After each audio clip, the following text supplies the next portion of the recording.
Hi, in this video we're going to be looking at the effect of a common ion on solubility. So I made a video on the common ion effect a few videos ago.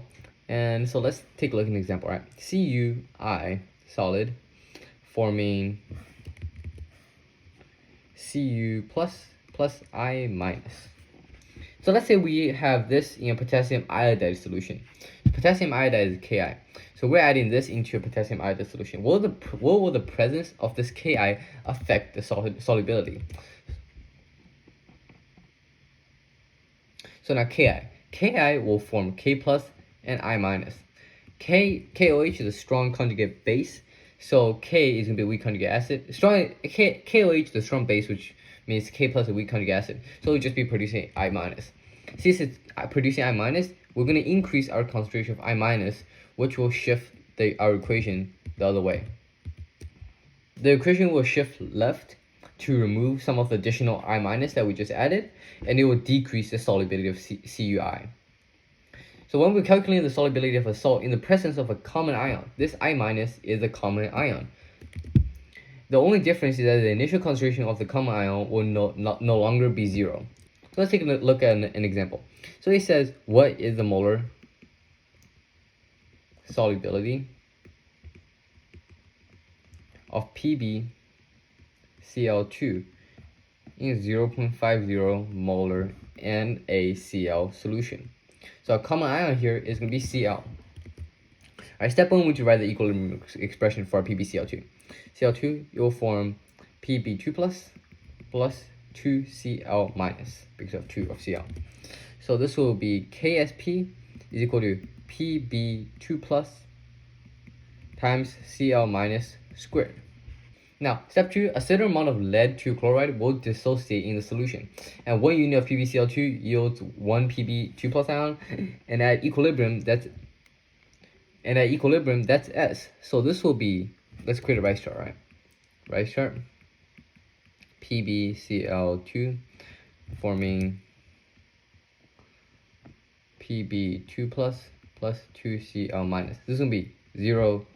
The initial for 2Cl on the hand will be 0.5.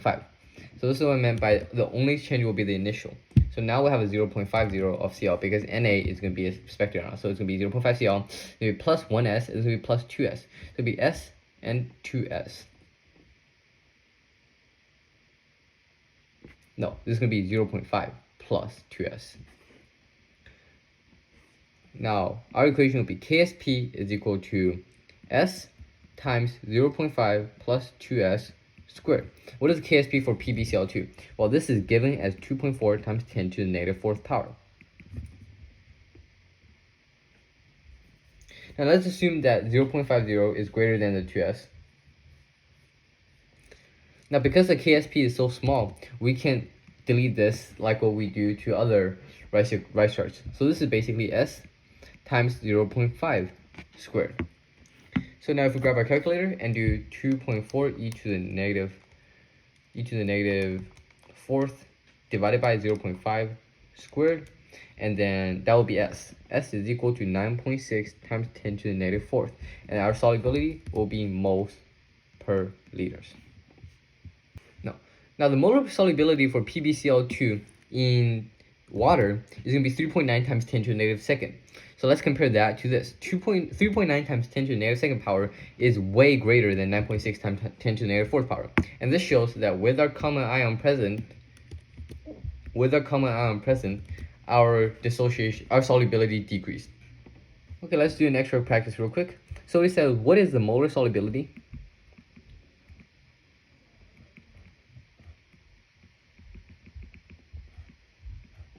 of Ag3PO4 in 0.20 molar of AgNO3?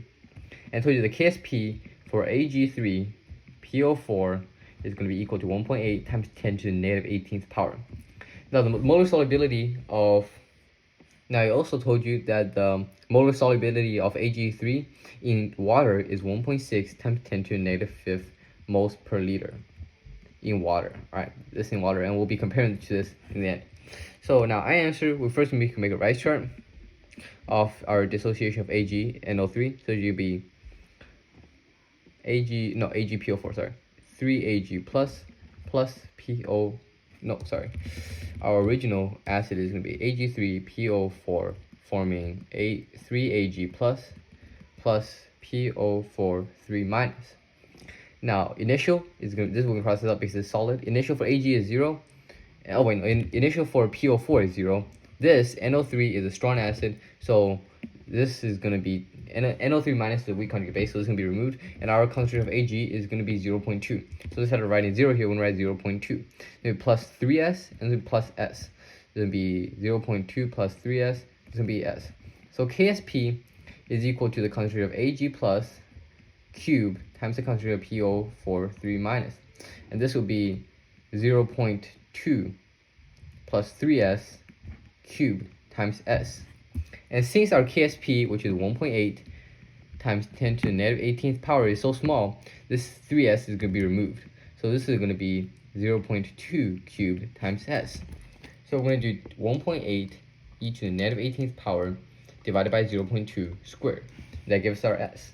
S is equal to 4.5 times 10 to the negative 17th.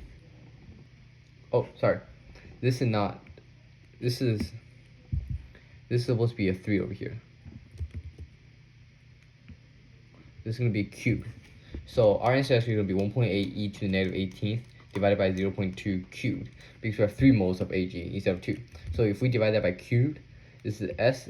Our new s is actually going to be 2.25 times 10 to the negative 16th. And this is our molar solubility of moles per liter, aka molar. Now we have 2.25 with the presence of common ion, and 1.6 times 10 to the negative 5th without a presence of common ion. So as you can see, with the presence of a common ion, our Ag, our molar solubility will decrease a lot when compared to water. And that's it on this video of how a common ion will affect solubility. Thank you for watching.